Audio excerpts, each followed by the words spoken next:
Alors, bonjour à tous et à toutes. Hi everyone.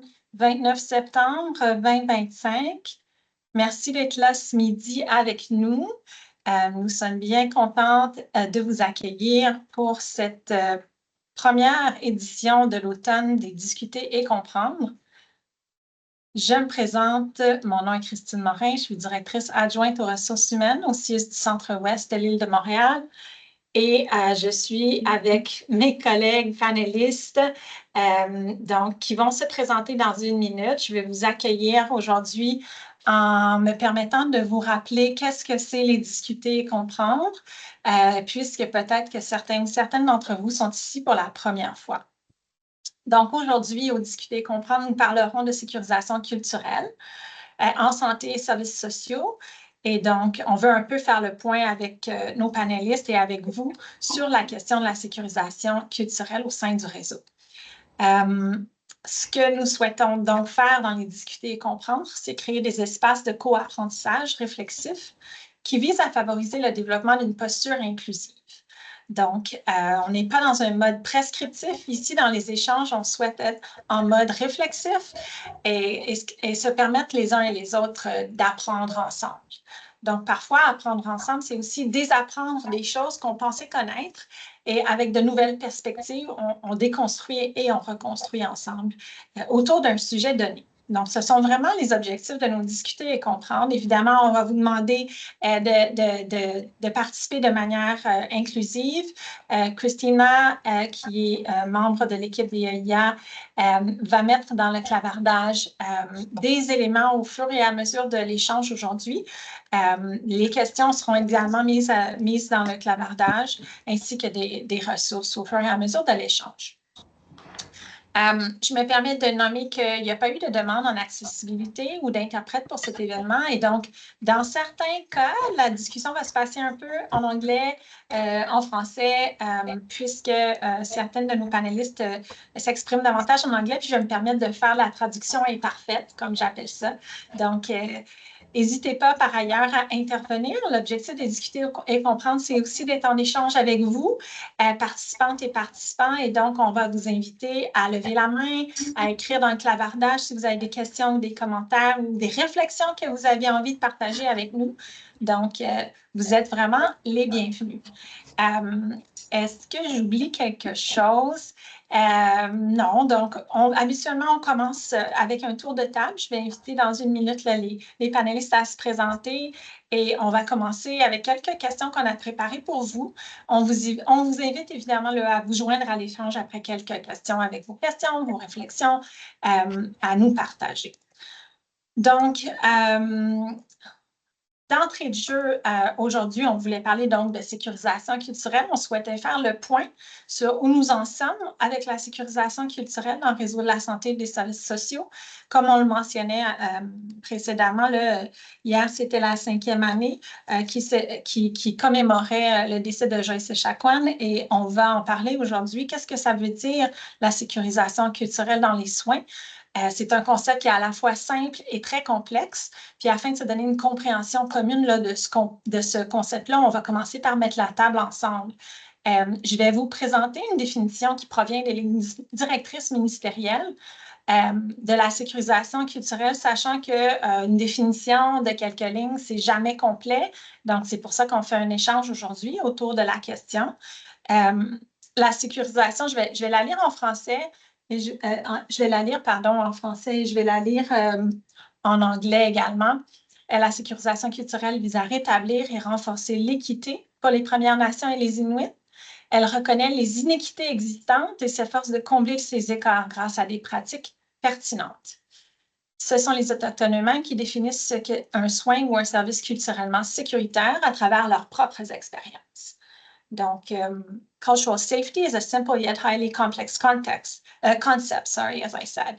So cultural safety restores and sustains equity for Indigenous people. It recognizes the inequities they experienced and strives to bring those gaps through cultural relevant practices, to bridge those gaps, yeah. It is Indigenous peoples themselves who define what constitutes a cultural safe care or service through their own experience. Alors, je propose qu'on fasse un petit tour de table avec nos panélistes pour vous inviter à vous présenter. Avant d'aller plus loin, je m'excuse, j'ai oublié de dire une petite chose. On ne fait pas de reconnaissance de territoire parce que nous avons un groupe qui s'appelle le Comité aviseur dans la sécurisation culturelle au CIUS du Centre-Ouest et nos partenaires autochtones, on a une vingtaine de partenaires autochtones sur ce groupe, ont préféré que nous soyons dans l'action et dans le changement sur le terrain, ne préférant qu'on ne soit pas dans la performativité dans notre démarche commune pour plus de sécurisation culturelle. Donc, j'accueille les panélistes. Je vous remercie infiniment d'être avec nous, Glenda, Trina, Gabrielle et Laurie. Merci d'être là aujourd'hui. Je vais vous inviter à vous présenter. Donc, je vais y aller avec comment mon écran est disposé. J'inviterai Trina à se présenter. Allô, Trina, bienvenue avec nous. Welcome. Hi, thank you for having me. I'm very happy to be here. So my name is Trina. I am the intervention worker at the Indigenous Health Center of Tiohtià:ke. And the reason we exist is due to lack of cultural safety in certain fields such as health services and social services. So I'm very happy to be here to discuss today. Thank you so much. Welcome. Hi, Glenda. You would be the next person on my screen. Welcome. Hi, Wachiakwe, Glenda Sandy. I'm an Escapi Cree from Kawachkamach, Quebec, currently working in public health for the Inuit and Nunavik. And I'm really happy to be here to share some of my insights and reflections on cultural safety as a nurse for over 20 years. You know, it is something that I've lived in, worked in, and experienced both on a professional and personal level. So very happy to be here today. Thank you so much for being here and welcome. Je tourne mon écran. Laurie, bonjour. Bienvenue à Discuter et comprendre. Bonjour, merci Christine et Christina pour l'invitation. Je suis vraiment contente d'être ici justement dans le contexte dans lequel on est actuellement. On a parlé de Joyce Echaquan juste avant, puis il y a aussi la journée du chandail orange qui arrive mardi de cette semaine, en fait demain. Alors je pense que c'est une bonne chose de se rassembler aujourd'hui pour parler de ces enjeux-là. Moi, c'est Laurie Bacro, je suis organisatrice communautaire, chargée de projet autour des services donnés au CLSC Métro, fait proche de Square Cabot et Milton Park. On travaille plus spécifiquement présentement pour élaborer en co-construction avec des partenaires communautaires une trajectoire pour les femmes autochtones victimes de violences au pluriel. Et voilà, ça fait plus de 10 ans que je travaille en itinérance, plus de 3 ans que j'ai rejoint le projet de sécurisation culturelle au CIUS Centre-Ouest de Montréal, à la direction des services intégrés de première ligne. On contribue à beaucoup d'initiatives qui ont lieu au CIUS dans ce sens-là. Puis, je suis aussi candidate au doctorat en service social. Bienvenue, Laurie. Merci beaucoup. Notre dernière panéliste et non la moindre, Gabrielle, bonjour. Bonjour, Kwekwe, hi. Donc, moi, c'est Gabrielle Legendre. Je travaille au CIUS de l'Estrie, CIUS, donc dans l'équipe des projets nationaux en transfert des connaissances. Donc, j'ai eu le mandat de développer, d'animer et de coordonner la communauté de pratique pour la sécurisation culturelle dans le réseau de la santé et services sociaux. Donc, ça fait 3 ans maintenant qu'elle existe. On entame la 4e année. Et c'est ça, j'ai le plaisir d'animer cette belle communauté de pratique-là. Puis je vous remercie beaucoup pour l'invitation aujourd'hui pour pouvoir la mettre en valeur. Puis je co-anime, je suis co-panéliste avec 2 des membres de cette communauté-là, Laurie et Glenda aussi, qui est une des représentantes Premières Nations Inuit. Donc, merci beaucoup pour l'invitation. Merci d'avoir accepté. On va lancer la conversation. Aujourd'hui, on veut faire le point sur où on en est sur la question de la sécurisation culturelle. On sait que depuis plusieurs années, il y a des actions qui ont été entreprises. Il y a une communauté de pratique, comme Gabrielle vient de le mentionner. Je sais que Trina travaille de son côté sur le terrain. Même chose pour Glenda. Donc, il y a beaucoup de choses qu'on avait envie d'aborder aujourd'hui. Puis, on va commencer par se mettre un peu, mettre la table pour que tout le monde soit un peu à la même place. place. J'ai donné tantôt des définitions qui proviennent du guide ministériel là, sur la sécurisation culturelle. J'aurais envie qu'on commence avec les panélistes à parler de pourquoi c'est important. On arrive à un moment charnière. On est donc aujourd'hui le 29 septembre. Pourquoi c'est important en 2025 de continuer la conversation et la réflexion sur les pratiques en sécurisation culturelle? Qu'est-ce que ça veut dire pour vous, pour vos organisations ou pour votre posture respective? Donc, je ne sais pas si l'une d'entre vous a envie de commencer. Je lance la balle.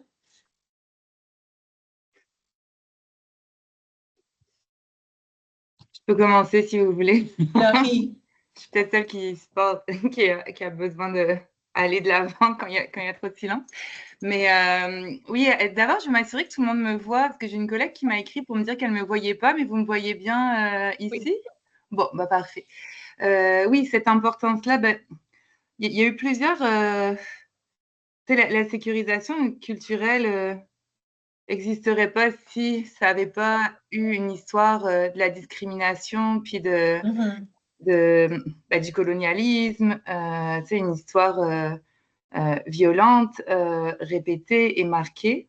On parlait du chandail orange tantôt, hein, c'est une journée en fait, pourquoi le chandail orange? Parce que la personne qui a lancé l'initiative de cette journée-là s'était fait confisquer son chandail en fait orange qui était le souvenir de sa famille avant de rentrer au pensionnat, fait que c'est aussi pour rappeler en fait cette partie-là de l'histoire et en fait malheureusement on vit encore dans les conséquences de ce colonialisme et de ces actions-là qui ont été perpétrées à travers le temps. On parlait de Joyce Echaquan tantôt, c'est récent, hein, c'était en 2020, fait que il y a 5 ans que c'est arrivé.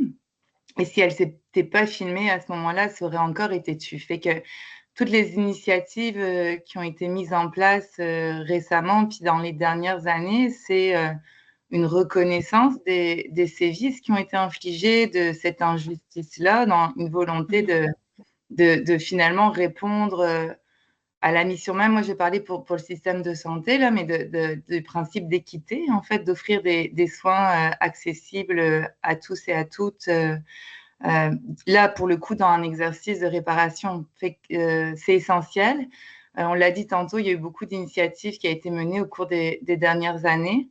Puis c'est là où on voit que quand il y a une volonté politique et des financements qui les accompagnent, ça rend possible de développer des choses. Je ne vais pas m'étaler trop pour laisser à mes copanélistes l'opportunité aussi d'en dire un peu plus là-dessus.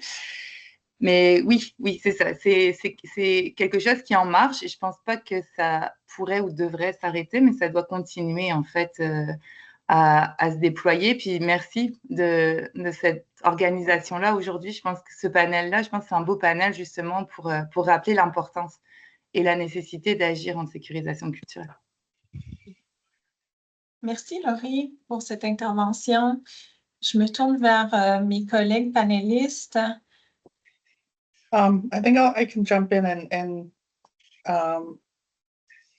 maybe with the reflection of, yes, we are in, cultural safety, intergenerational trauma, things have been put in place or put together, these the truths that have come out, voices shared, but this has been happening for even long before then. And it wasn't until we had the evidence that Joyce was able to bring forward. Oh, je vais demander aux gens de se mettre sur... que je sois en Zoom. Je m'excuse, on vous entend. Je vous demanderai de vous mettre sur sourdine, s'il vous plaît. Sorry, Glenda.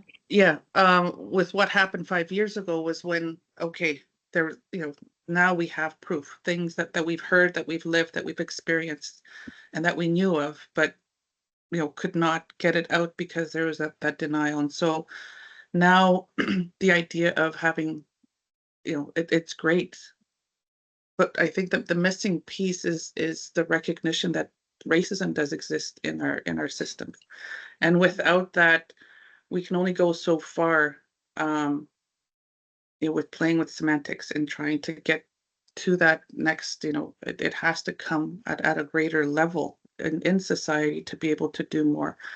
I think it's great with what's happening and how we've been able to define and raise our voices and have, to join voices in speaking about it.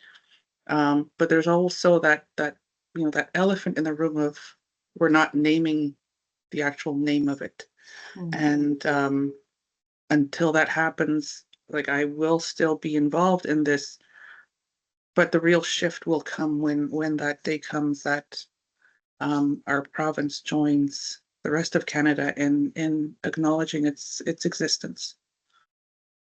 I'm gonna take a minute, Glenda, if that's okay, to translate in French for the French participant. And please feel free to correct me if I don't translate correctly. As I said, it's an imperfect translation.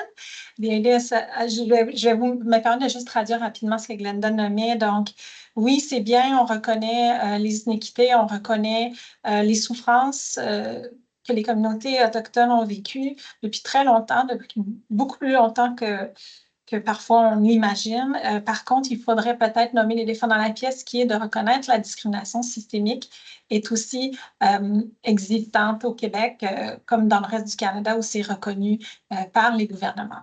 Alors, ce qu'elle disait, c'est que quand cette discrimination systémique-là n'est pas vue, n'est pas reconnue, n'est pas nommée, il demeure du racisme du racisme. Là, la traduction est parfaite, sur le terrain. Donc, l'objectif, ce serait aussi d'avoir une reconnaissance qui amène une cohérence dans le discours sur la sécurisation culturelle. I hope, Glenda, I'm reflecting your thoughts correctly. No, it's going beyond discrimination. It's actually naming racism, systemic racism in our systems.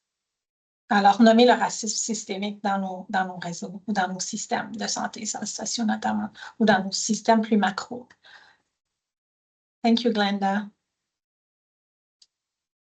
Trina, would you like to add something? Or Gabrielle?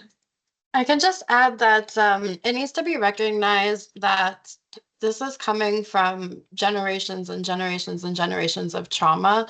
So we need to put into place, like at the Indigenous Health Center here, we have a medicine table, we have access to elders, we have ways to make people, like, we're acknowledging that this is your land, this is your community, this is your right to have this access, and also catering it to, giving them their access to their medicines, to smudge, to take a minute to understand that this is a safe place. This needs to be put into practice, because it's intimidating going into a hospital where you're the only one of your kind in there, and then being treated the way that people are being treated is just, it's animalistic.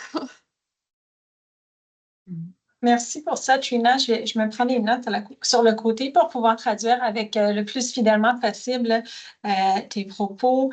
Ce que Trina disait, puis là, je me permets une petite traduction rapide. On parle de génération et de génération de trauma.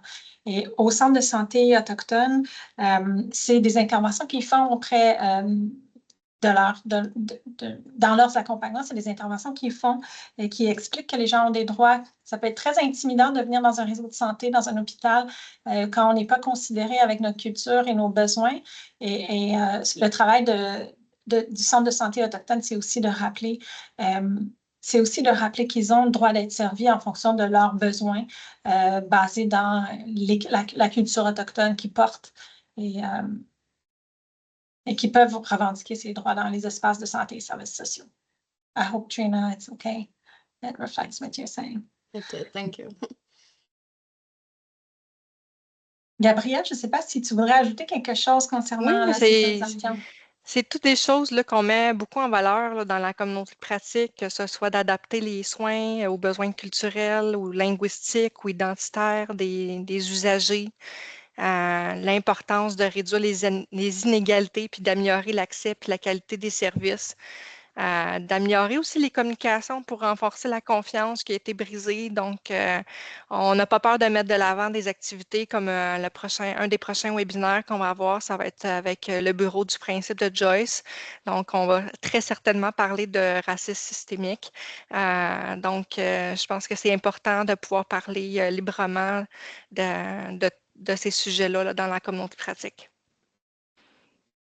Merci, Gabrielle. Je vois qu'on a une main levée. Vanessa, est-ce que ton micro fonctionne? Bonjour, Vanessa. Allô, allô, vous m'entendez? Oui. Oui, bien, contente d'être là, happy to be here. J'ai une question, puis c'est une réflexion que je fais dans le peu de recherches que j'ai fait. J'ai cru comprendre que les communautés autochtones ou les populations autochtones accordent une certaine ou beaucoup d'importance à l'aspect holistique de la santé. Tu sais que la santé, là, c'est au-delà de l'aspect médical. Tu sais qu'il y a des aspects spirituels, des aspects santé globale, contact avec la nature.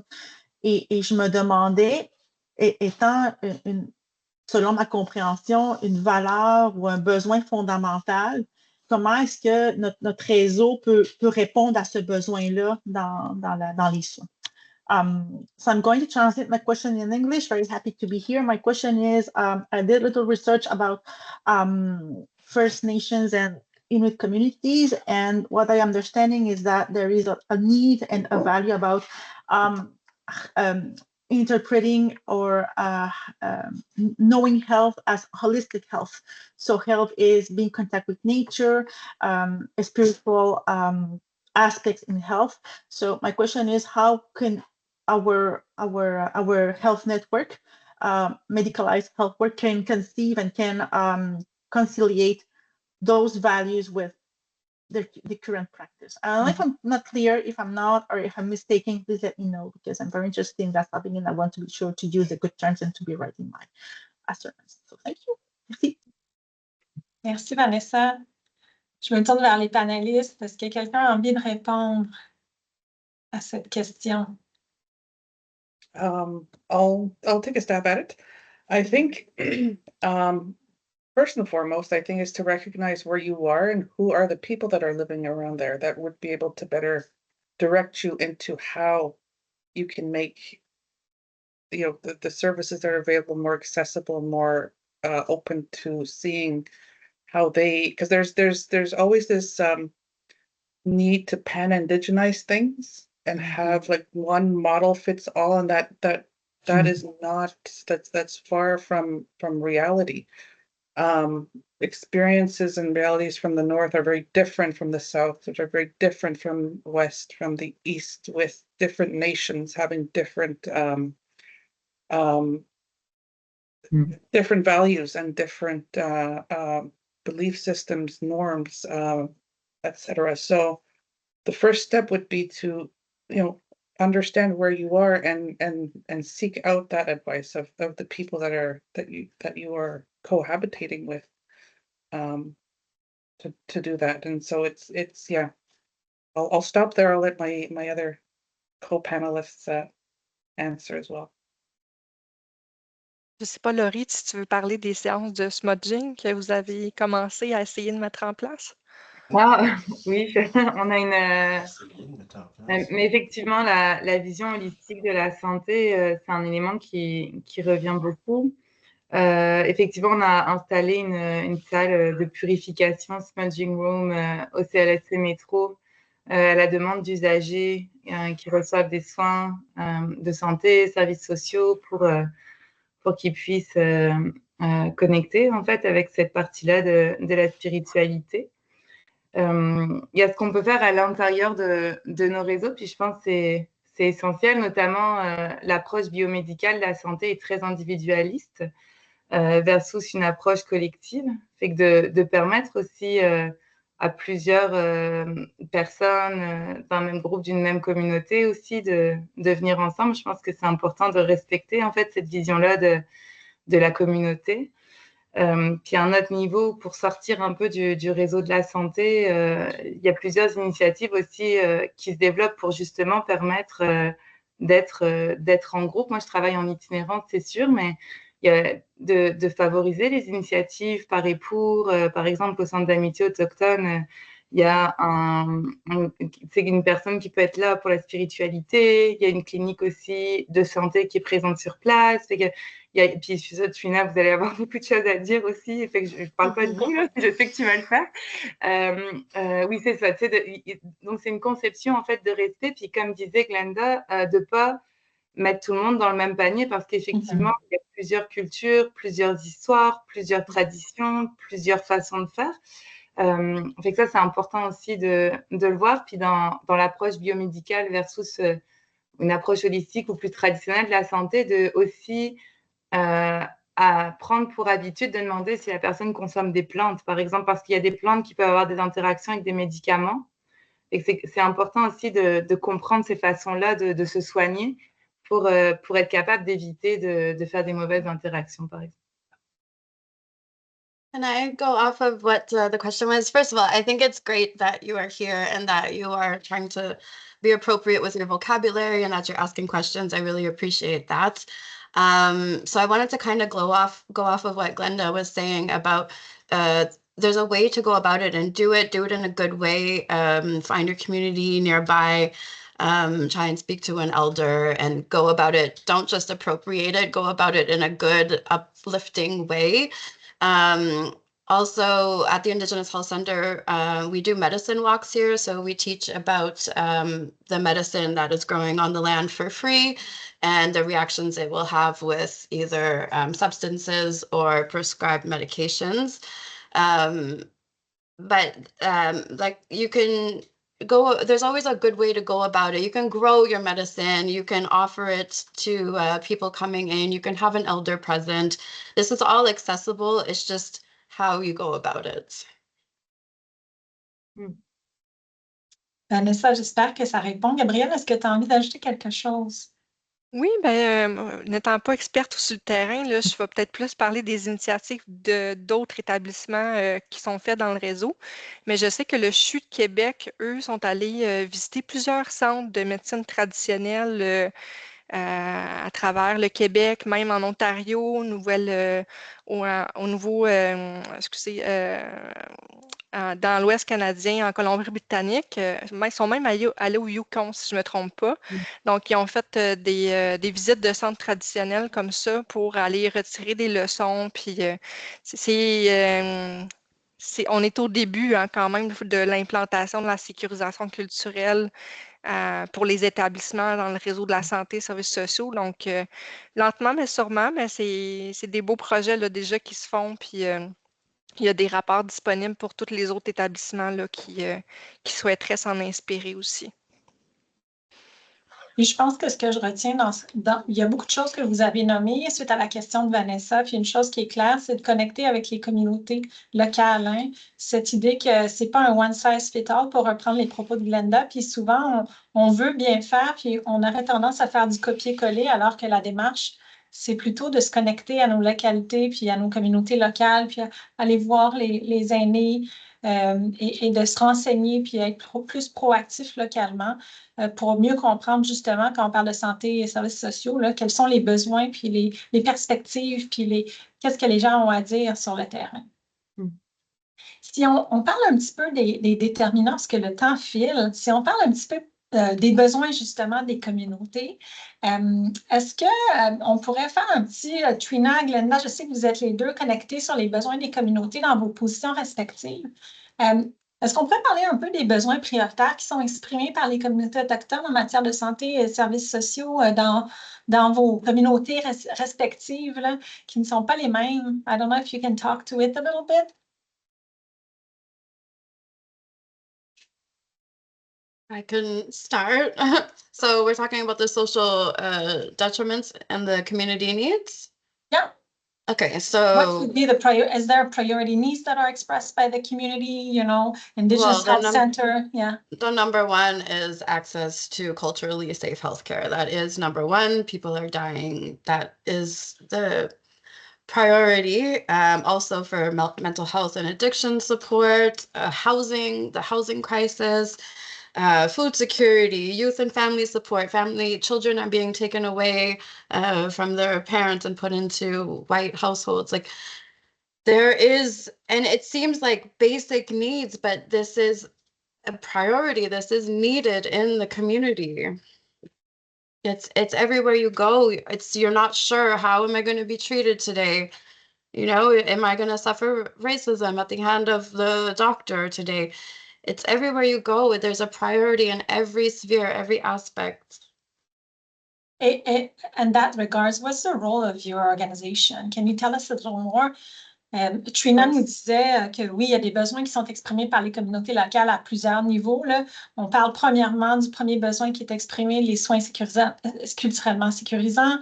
Il y a des besoins en matière de santé mentale, d'accès à des soins, mais aussi à du soutien pour le logement, du soutien alimentaire. Il y a encore des problématiques familiales également, et toujours cette crainte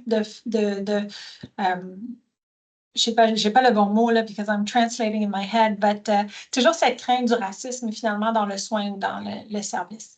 Alors, je demandais à Trina, quelles sont les interventions, c'est quoi le travail du Centre de santé autochtone de Montréal? So we exist primarily for access to healthcare, access to doctors. So we have doctors, we have clinic days where we have doctors and nurses. We could do blood tests, we can do x-rays, we could do everything here. We also have physiotherapists, we have dental services, we have child assessments. And my mandate specifically is for the unhoused to access them to healthcare, find them proper housing, food security. We also have a health navigator who exists because of the healthcare system. We have our STBBI worker who helps with rapid testing for HIV and Hep C. We try to do everything where it is, you don't need your status, you don't need your RAMQ, non-judgmental. We're just a one-stop shop for all the needs of the community, and it's based off of reputation and trust and confidence in the community as well. So that is a big thing that we're always working on, to make sure that the confidence and the trust is there, and we welcome anybody who needs services. Je vais me permettre de traduire, Trina, si c'est correct, pour la communauté, les participants. Donc, Trina disait, dans le fond, eux, ils offrent sur place des services, donc l'accès à un médecin, à des infirmières, physio, des soins dentaires. Et l'objectif du Centre de santé autochtone, c'est d'aider justement les populations autochtones de leur territoire à Montréal à avoir accès à des soins culturellement sécurisants. Il y a du travail qui est fait, comme je le disais tout à l'heure, sur le logement, l'accès au logement, le soutien au niveau de l'offre alimentaire. Puis elle disait, c'est très important, c'est une organisation qui est très reconnue dans la communauté, et ils ont un lien de confiance avec la communauté. Il y a même un navigateur autochtone qui est sur place au Centre de santé autochtone pour aider justement à naviguer les espaces en santé et services sociaux pour la communauté qu'ils desservent. Donc, Trina, j'espère encore une fois que je fais honneur avec tes propos. J'ai vu qu'il y avait une main qui était levée. Est-ce que c'est bon? Je ne sais pas, je laisserai, avant qu'on ait la main levée, peut-être Gabrielle, Glenda, Laurie, est-ce que vous voudriez ajouter quelque chose? On parlait tout à l'heure, Glenda, là, des besoins prioritaires qui sont exprimés par les communautés, mais... Well, the work that I do is to develop a program called the PHO program, Public Health Officer. So it's really to have more representation within public health teams that are going into Nunavik right now. Tuberculosis is a huge issue that has a lot of connection with social determinants of health, housing, food security, access to care. And part of that was informed by research that we did beforehand to ask what community would like, what people's experiences were, and how would this new position be seen, and what they would like to have these PHOs be doing in community. Mm-hmm. And what came out was a wealth of information. First of all, the interviews were done by Indigenous research assistants in Inuktitut, in English, transcribed, translated, all of that to make the information and data accessible to everyone. It wasn't just an extraction process. It was really, okay, here it is. And I think one of the major themes that came out was that the harm that was being done was not by the infection itself, but how the care was provided. DOTs, forcing people to come in often without rides to get to the clinic to take their medication, support for them in isolation. Are there alternatives? I mean, there are things that have come up that we are working on now, and even recognition of this position. It doesn't exist within the healthcare network list of job titles. So it's developing one. Can we develop one?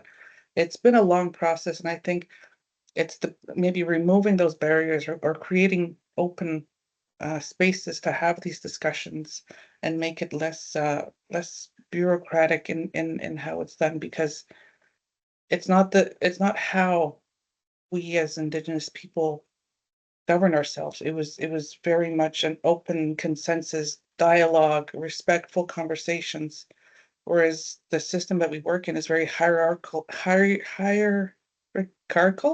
So there are always these levels that we feel that there's this barrier that we cannot, otherwise you're undermining someone else. Like it's just really complex, and sometimes it just does not make sense.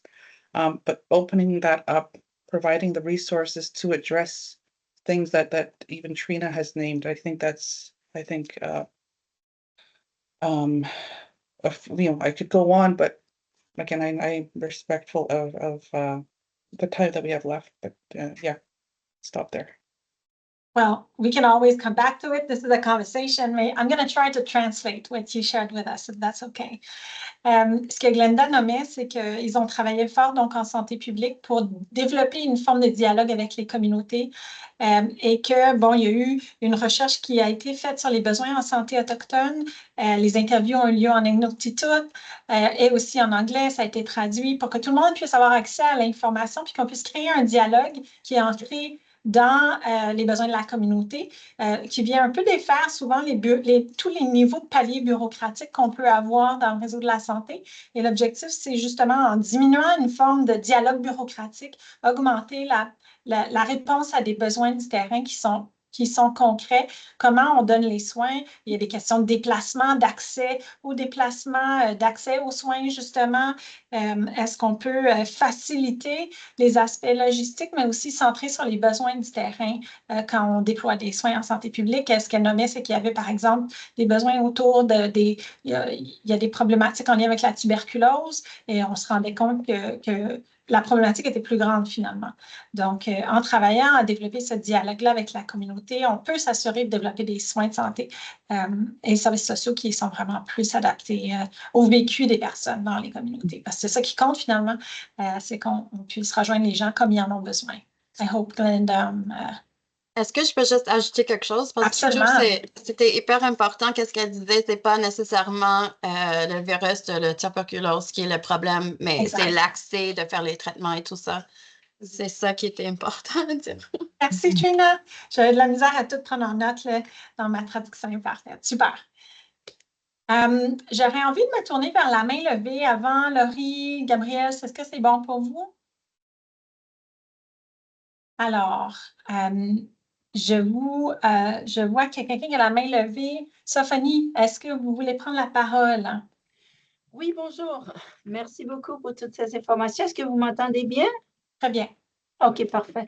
Oui, au fait, pendant que Trina était en train de parler des ressources, ça me vient à l'idée d'une usagère qui a besoin de soins, mais qui n'a pas un diagnostic comme vraiment clair de son état, mais qui a quand même assez de difficultés en termes de tentatives de suicide, de toxicomanie, consommation et tout ça, mais qui n'a pas une bonne connexion avec les services sociaux réguliers, puis qui ne veut pas avoir un diagnostic, rencontrer du personnel régulier, mais comme en termes de sécurisation culturelle, là, je pense qu'elle aurait pu bénéficier de cette personne-là, je veux dire, qu'aurait pu bénéficier de quelqu'un dans sa culture. Est-ce que vous avez ce service-là de psychiatrie, de psychiatres, de psychologues, des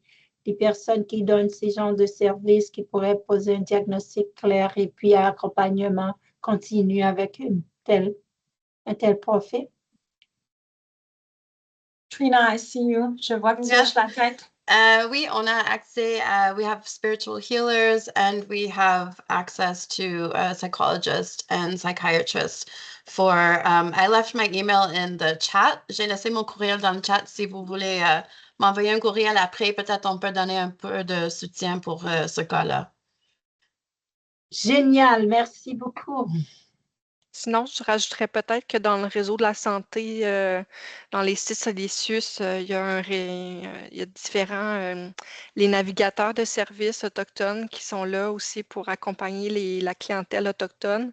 Donc, des fois, les coordonnées sont peut-être pas évidentes à trouver, mais peut-être regarder dans les sites web des établissements, taper le mot autochtone ou navigateur. Peut-être que, en tout cas, chaque équipe, normalement, chaque CIS dispose d'une équipe en sécurisation culturelle.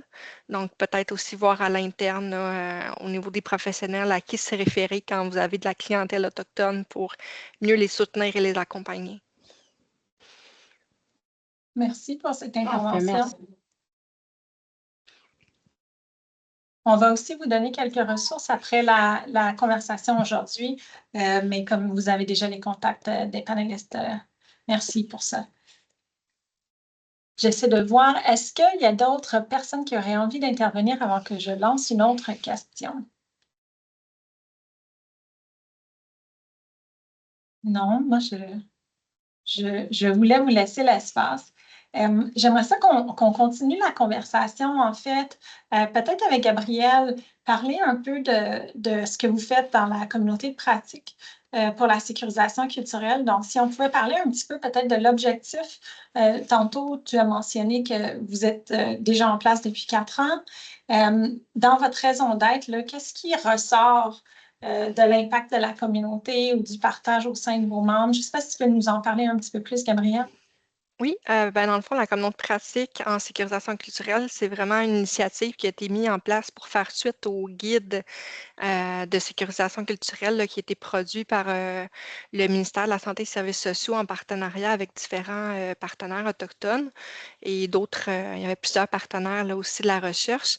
Donc, le but, c'est vraiment de rassembler ceux qui sont imputables, ceux qui ont à implanter là, la sécurisation culturelle dans le réseau. Donc, on a 140 membres actuellement.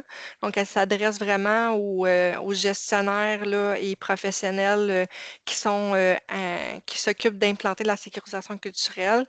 On est vraiment dans le partage d'informations, de connaissances, d'expériences et de ressources. C'est sûr qu'on veut aussi améliorer les connaissances et les compétences là, des membres. Puis on est aussi beaucoup dans un objectif de réseautage parce que des fois dans un établissement, surtout les établissements qui ont peu ou on n'ose pas dire pas, mais peu de population autochtone, des fois ça va être une personne, ça va être un dossier parmi tant d'autres. Donc, il y a des établissements où c'est très fort, c'est déjà très implanté. Je pense à la Côte-Nord, à la Londière, à d'autres régions comme ça, mais il y a toute une différence là, de figures de cas. Le dossier de la sécurisation culturelle aussi est différemment placé en dessous de différentes directions. Dans notre communauté de pratique que j'anime, c'est très... le profil type de membre qu'on va avoir va être très similaire. Là, il y a vraiment des profils assez différents. Donc, la communauté de pratique, c'est vraiment un espace où on va organiser des activités, des webinaires, des causeries, des séances d'échange. On a aussi un forum de discussion où les membres peuvent s'interpeller entre eux pour se poser des questions, à savoir est-ce que vous avez déjà mis ça en place, on a telle préoccupation dans notre établissement, est-ce que c'est partagé, faire rayonner les bons coups des établissements, on est beaucoup là-dedans aussi. On pousse aussi très fort pour faire que les établissements partagent les documents qu'ils créent, que ce soit des articles, des affiches, des plans d'action, des politiques. des balados. Donc, on a vraiment une bibliothèque là, qui est bien garnie avec différentes ressources là, qui ont été créées par les établissements pour que, après ça, les autres établissements qui veulent commencer quelque chose ne soient pas obligés de réinventer la roue, donc puissent partir de quelque chose. Puis, dans la 3e année, je dirais qu'on a vraiment entamé une phase de maturité dans le sens où on voit que certains établissements ont repris le quiz d'un autre établissement puis se l'ont approprié ou ont repris la politique en sécurisation culturelle. Donc, il y a vraiment cette maturité-là là, qui commence à se faire sentir là, dans la communauté pratique. Voilà.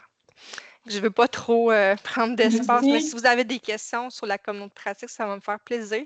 Puis, je vais aussi vous partager dans le clavardage le lien, parce que c'est une communauté pratique qui est privée, mais on a une page réseau où on dépose les enregistrements de nos activités qui sont ouvertes à tous, parce qu'on a souvent des activités qui sont ouvertes à tous aussi.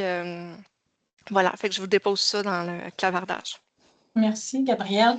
Il y avait une pertinence pour nous de nommer aussi ce qui est fait dans le réseau de la santé, puis d'organiser et soutenir le déploiement de la communauté de pratique, le partage des pratiques, même si on le disait tout à l'heure, on ne fait pas du copier-coller, on se l'approprie, comme tu disais bien, là.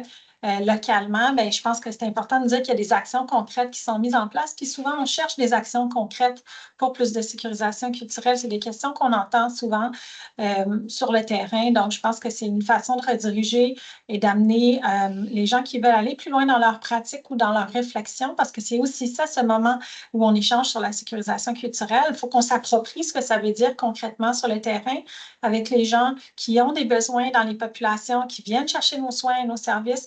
Et donc, plus on est dans une démarche qui est active, plus on progresse dans la compréhension aussi de tout ce qui est autour de ces conversations sur la sécurisation culturelle, mais aussi des besoins et des réalités vécues par les différentes communautés. On avait une question pour Laurie, justement, quand on parle des différentes réalités. Laurie, je pense que tu mentionnais tout à l'heure, tu travailles auprès de femmes qui ont vécu des violences dans un contexte d'itinérance. Peux-tu nous dire un petit peu en quoi les réalités d'itinérance qui sont vécues par les communautés autochtones, particulièrement les femmes, là, ajoutent des barrières justement dans l'accès aux services ou dans les services eux-mêmes? Oui, merci Christine. En effet, on a parlé des barrières d'accès pour les communautés autochtones, notamment de la méfiance envers l'institution. Puis, dans le fond, il y a des réalités qui se retrouvent de part et d'autre en itinérance. En fait, beaucoup chez les hommes aussi, il va y avoir l'attente d'être rendu au dernier niveau avant d'aller chercher en fait les services de santé. Puis, chez les communautés autochtones, la méfiance historique en fait envers les services de santé rajoute aussi cette difficulté d'avoir accès aux soins. Même pour les femmes, il y avait encore des femmes autochtones qui nous disaient là, ma fille va accoucher, puis je suis même pas encore à l'aise d'aller la faire accoucher à l'hôpital parce qu'il y a eu des stérilisations forcées ou des enfants qui ont été enlevés puis confiés directement, dans le fond, à la DPJ. Fait que pour l'itinérance, en fait, juste rapidement, il faut savoir que les communautés autochtones sont surreprésentées parmi les personnes en situation d'itinérance proportionnellement à la population et que les Inuits sont surreprésentés parmi les communautés autochtones. Fait qu'il y a eu notamment le rapport de l'Ombudsman de Montréal qui est sorti en mai 2022 qui dénonçait une crise humanitaire au cœur de la métropole puis qui invitait vraiment les institutions, la ville de Montréal, les différents paliers puis le réseau de la santé à s'activer puis à collaborer en fait pour développer des soins de service adaptés. Je vais juste le dire rapidement pour pas prendre tout l'espace non plus avec ça, mais effectivement c'est des réalités en fait qu'il faut prendre en considération. Puis pour les solutions, je vais peut-être attendre qu'on avance un peu dans les soins développés ou les services à développer, mais évidemment qu'il y a des solutions pour permettre de rendre les soins accessibles. Bien, puisqu'on y est, je vois le temps qui avance, là, il nous reste une dizaine de minutes. Peut-être que ce serait le fun si on pouvait. Oh, je vois qu'il y a Sophonie et Vanessa qui ont la main. J'imagine, est-ce que ce sont de nouvelles mains? Avant que je relance la balle. Oh, désolée, c'était mon ancienne main, je vais baisser. Pas de problème. Vanessa? La mienne, ma main. La mienne est une nouvelle main. Excusez, j'ai un petit lapsus. Moi, j'avais une question par rapport à toute la transformation numérique en santé. Puis, on parle de télésanté, on parle de technologie en santé là, pour améliorer l'accès. Je veux savoir, est-ce que ce volet-là est inclus dans la communauté de pratique ou dans les initiatives à aller travailler sur, ou c'est pas possible parce qu'il y a d'autres choses en amont qu'il faut résoudre avant? Donc, c'est ma question. So my question is, with the health digital transformation that we have in our healthcare network, my question is, what is that concept is integrated or not in the needs or in the work to do to improve healthcare for First Nations and Inuit populations, and if not, what is needed to be done before so we can address this topic. So where we are in this concept. So merci, thank you. I think I'll just jump in here. Just coming from the north, I can speak on experience that not all communities in the north are connected well enough to be able to access telehealth. So whatever technologies that are being advanced here in sort of the greater centers, for some communities, we're not there yet. There's no fiber optic. It's, you know, the internet connection can even be spotty sometimes, or just altogether not there. And so I think for one thing is to ensure that everyone has accessibility to that. And so again, it's not thinking about how, you know, yes, there are improvements, but is everyone in a position to be able to access that fairly and adequately to be able to use that? So as much as there are really innovative ideas, it just does not translate well into some areas where the technology doesn't exist, the space doesn't exist to house the technology, or the infrastructure is not adequate to be able to support certain things. So like these things that are often forgotten about or not being considered. Je vais me permettre de traduire ce que Glenda vient, what you just mentioned, Glenda. Glenda disait, oui, il faut faire attention de ne pas oublier ou perdre de vue que certaines communautés au Nord n'ont pas toujours le même accès à Internet ou la qualité du lien Internet. Parfois, c'est spotty, comme on disait, puis parfois, c'est absent. Il faut faire attention de ne pas reproduire des inéquités qui rendraient l'accès non équitable, justement, à certaines ressources en télémédecine. On a peut-être tendance à oublier que, oui, dans les grands centres, on a accès à plusieurs ressources, mais ce n'est pas le cas partout. Donc, il y avait ce drapeau-là qui était levé de ce côté-là, tout en reconnaissant, I'm going to say this for myself, Vanessa, your question is a question for a D&D in itself, right? It's a complicated question. Et là, on a un temps limité, mais c'était une excellente question sur l'avenir des soins, puis comment on s'assure de l'équité dans les soins et les services qu'on offre en sécurisation culturelle, notamment. Trina, I see you want to jump in. No, I wanted to jump in on what Lori was talking about.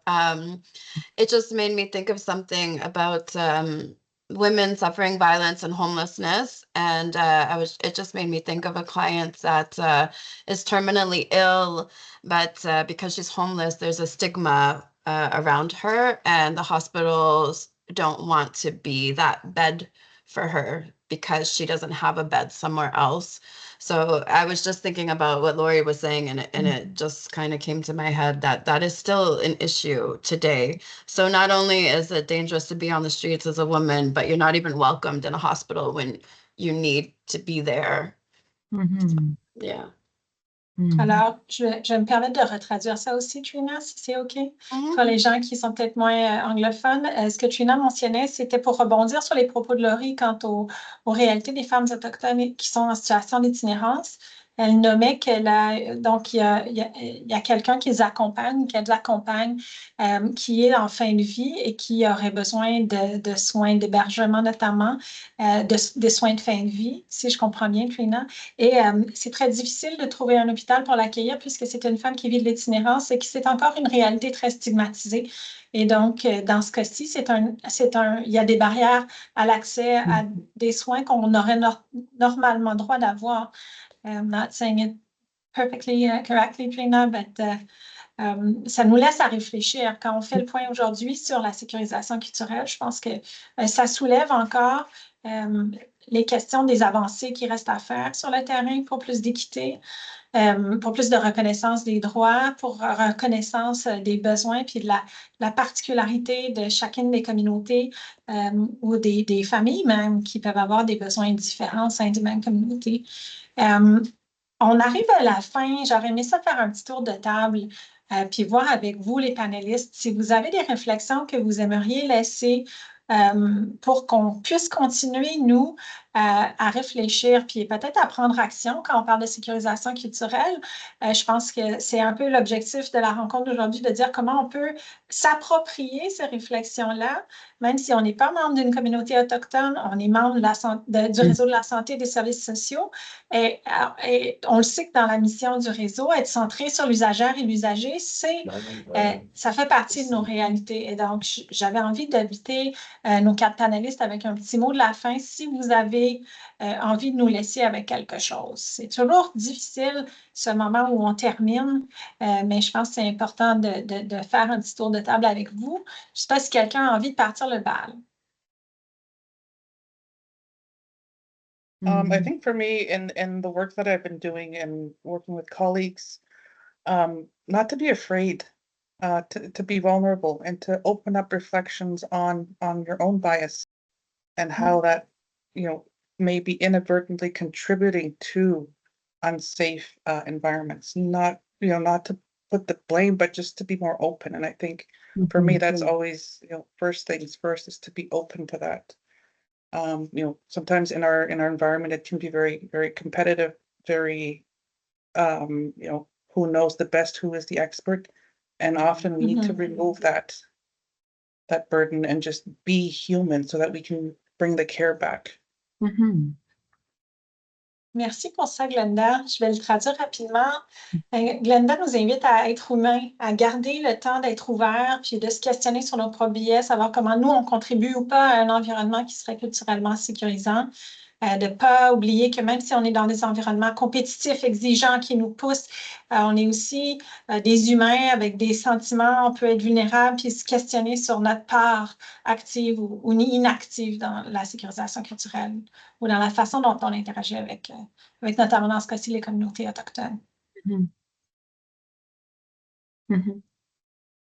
Moi, je voudrais y aller en disant que chaque petite initiative dans le réseau est importante, qu'elle soit petite ou qu'elle soit grande.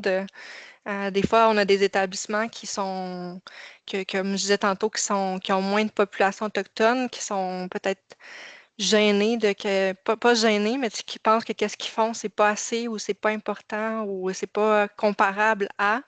Mais il faut chaque petit pas partout qu'on va faire, que ce soit individuellement ou collectivement, est important. Puis je vois de plus en plus quand les partenaires autochtones participent à nos webinaires, de partenaires autochtones qui se disent contents et surpris et heureux de voir que ça avance et qu'il y a des choses concrètes là, qui se passent sur le terrain. Voilà.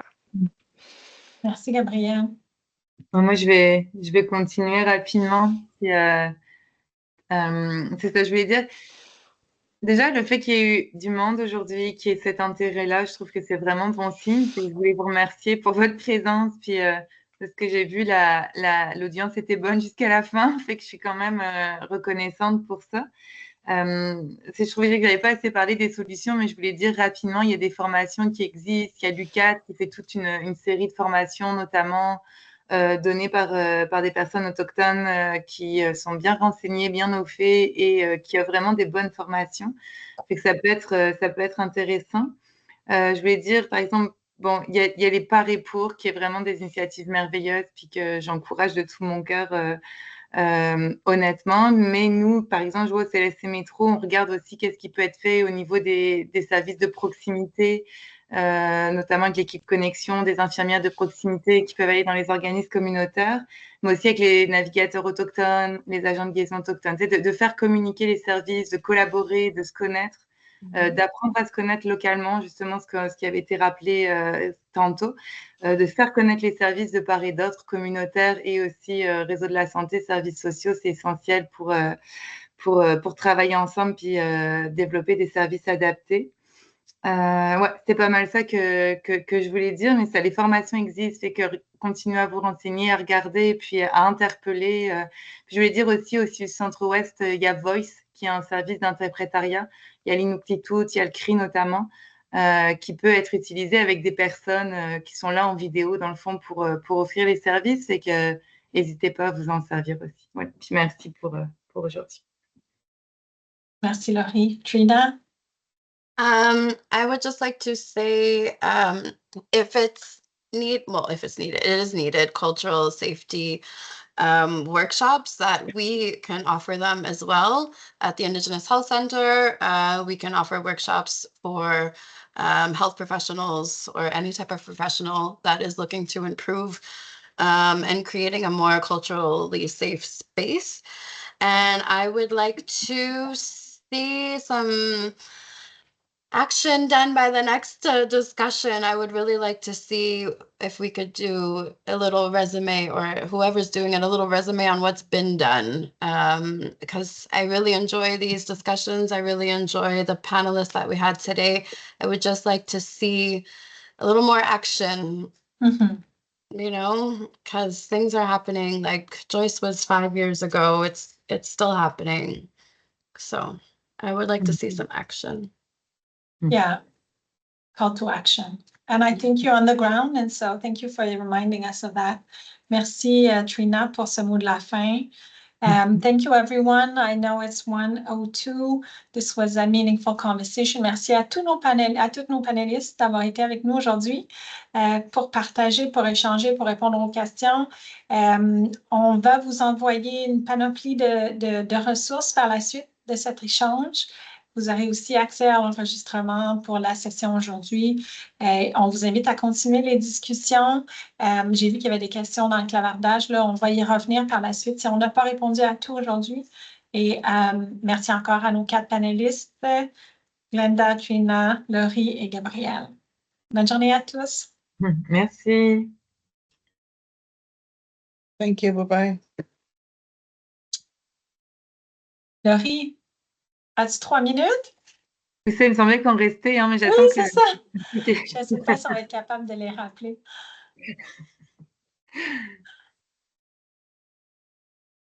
Vous leur écrivez en privé? Ça. Ouais, c'est bon.